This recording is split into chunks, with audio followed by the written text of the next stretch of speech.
कृषि कानूनों को लेकर सरकार और किसानों के बीच गतिरोध बरकरार है और सिर्फ यस या नो पर आकर बातचीत अटकी है। इसी को लेकर एमएच1 प्राइम के सहयोगी वरुण गोयल ने पंजाब बीजेपी प्रभारी और राज्यसभा सांसद दुष्यंत कुमार गौतम से खास बातचीत की। भारतीय जनता पार्टी के राज्यसभा सांसद और पंजाब के प्रभारी दुष्यंत कुमार गौतम जी हमारे साथ मौजूद हैं। दुष्यंत जी, पंजाब में एक्सपेंड करने को लेकर बहुत सारे मंथन हो रहे हैं, उसी बीच में एक किसान आंदोलन चल रहा है, तो क्या कुछ ऐसा हो रहा है कि पंजाब में दिक्कतें हैं बीजेपी के सामने, अगर इस तरह के विरोध प्रदर्शन या इस तरह का एक सेंटीमेंट क्रिएट हो? देखिए, भारतीय जनता पार्टी का जनसंघ से लेकर निर्माण ही इस स्थिति में हुआ है कि वो हर चुनितों को अवसर में बदलती है और चुनौतियां हमारे सामने आनी भी है, क्योंकि भारत जैसे हाथों में आज तक चलता रहा है वैसा भारत हम नहीं चाहते। हम एक मजबूत और सशक्त भारत चाहते हैं। जिन लोगों को आदत बन गई है यहाँ पर रहकर देश को तोड़ना, फूट डालना और फूट डाल के राज करना, आज उनको सबको तकलीफ तो होगी और वो स्वाभाविक है, वो हमारे विरोध भी खड़े होंगे। लेकिन लोकतंत्र में लोकतांत्रिक विरोध होना चाहिए, मुद्दों पे विरोध होना चाहिए और विरोध का संवाद होना चाहिए। संवाद के लिए हम बैठे हुए हैं। हमें किसी प्रकार की चुनौती से हम कभी घबराते भी नहीं हैं। लेकिन सर, एक सवाल तो बार बार उठता ही है, क्योंकि पंजाब बीजेपी के इतने नेता लगातार दिल्ली आते रहे हैं, ये डेडलॉक टूट क्यों नहीं पा रहा है? 1 महीना होने को आया है कि कहाँ पर ये पेच फंसा हुआ है किसानों के साथ? मुझे ये समझ में नहीं आता। सभी मीडिया वाले भी यही पूछते हैं, बड़े बड़े नेता यही पूछते हैं, साहब इसको सोल्व करो। हम उससे पूछते हैं सोल्व कैसे करें, बताइए। सोल्व बताने का हल किसी पे भी नहीं है। आज हमारे नेताओं ने, केंद्रीय मंत्री जी ने अनेकों ने बैठक कर कर जो जो उनकी मांगे थी, सभी मांगे उनकी मान ली गई हैं। लेकिन वो कहें कि तीनों बिल वापसी करो, ये कोई संवाद नहीं है, ये कोई समाधान भी नहीं है। आपको बिलों पे बात करनी चाहिए, क्या गड़बड़ है। हमने जो भी बिल पास किए हैं वो अभी एक दिन में नहीं हुए हैं। वो शरद पवार जी के समय पे, मनमोहन सिंह जी के समय पे, राहुल गांधी जी के समय पर लगातार ये इसका पक्ष रखते रहे हैं। मुलायम सिंह यादव जैसे नेता इसका पक्ष रखते रहे हैं कि किसानों को इन मंडियों से आज़ाद कीजिएगा। और बड़े दुख की बात है, आज मेरे आपके माध्यम से कहना जा रहा हूं कि क्या कारण है, किसान के गेहूं से बना हुआ आटा आप देश में कभी भी कहीं भी बेच सकता है कोई आदमी सरमाएदार, और किसान अपना गेहूं नहीं बेच सकता। चावल आपसे बनाई हुई अन्य खाद्य पदार्थ कहीं भी बेच सकता है, लेकिन आप चावल को किसान अपने आप से कहीं भी नहीं बेच सकता। आखिर क्यों, ऐसा क्यों? किसान इस जो पुराने बिल थे उससे आत्महत्या कर रहा था, जब भी तो ये सब चीज़ें चली थी, जब भी तो ये रिपोर्टें आई थी।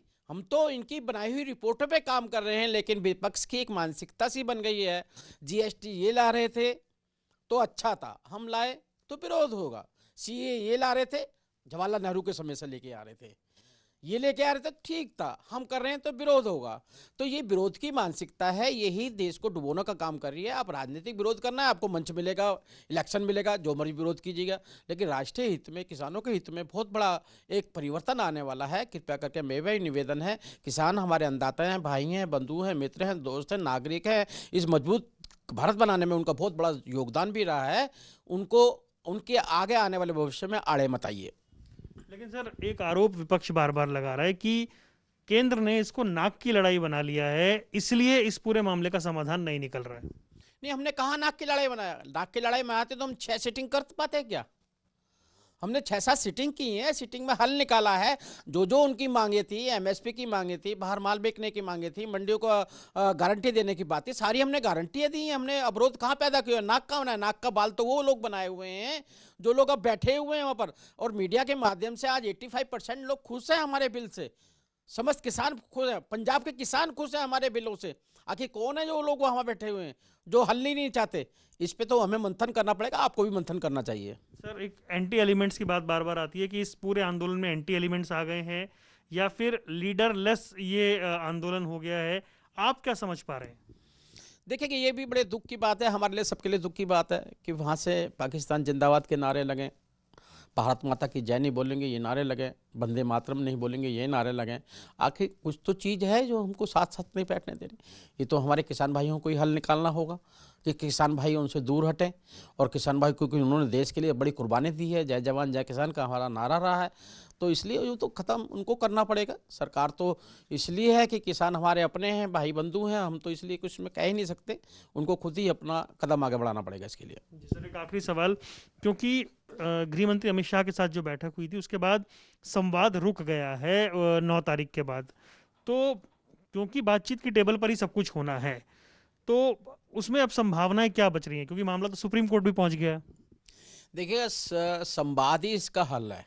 अगर आप अड़कर बैठेंगे कि हमने तीनों बिल ही वापसी लेना है, तो संवाद की गुंजाइश ही नहीं रहती है। और आज सुप्रीम कोर्ट में भी केस गया था, सुप्रीम कोर्ट वालों ने एक कमेटी बनाने की बात कही है, वो हम पहले से ही कहते रहे, अब भी हम कह रहे हैं आप एक कमेटी बना ले, कमेटी के माध्यम से हल जो आएगा हम उसको भी मान्य कर लेंगे। थोड़ा कदम तुम चलो, थोड़ा कदम हम चलते हैं, तो यही हल होता है। और वो होगा देश हित में। देश हित सर्वोपरि है, किसान का हित सर्वोपरि है, बाकी हमारे लिए कुछ भी नहीं है। तो संवाद की समाधान की उम्मीद कर रहे हैं आप, जल्द होगा? मुझे पूरी उम्मीद है। आज मीडिया जिस प्रकार से बता रहा है कि 85% और पूरे देश के अंदर किसान मोदी जी के साथ में खड़े हुए हैं, किसान पक्ष में भी रैली कर रहे हैं। अब तो ये हो गया है कि हम किसान बिल के हितैषी कौन है और विरोधी कौन है, उनको खुद ही आकलन कर लेना चाहिए। हम हितैषी के साथ जाएं, विरोधियों के साथ में जाएं, ये तो उनको तो आकलन करना चाहिए। आखिर विरोधियों को विरोध भी छोड़ना चाहिए, कोई रास्ता निकालना चाहिए और वो किसान के हित में होना चाहिए। बहुत बहुत धन्यवाद सर। तो आप सुन रहे थे दुष्यंत कुमार गौतम जी को, पंजाब बीजेपी के प्रभारी हैं, राज्यसभा सांसद हैं, जो साफ तौर पर कह रहे हैं उन्हें उम्मीद है समाधान निकलेगा और गतिरोध खत्म कर बातचीत की टेबल पर आना चाहिए। कैमरामैन आदित्य पांडे के साथ वरुण गोयल, MH1 प्राइम, दिल्ली।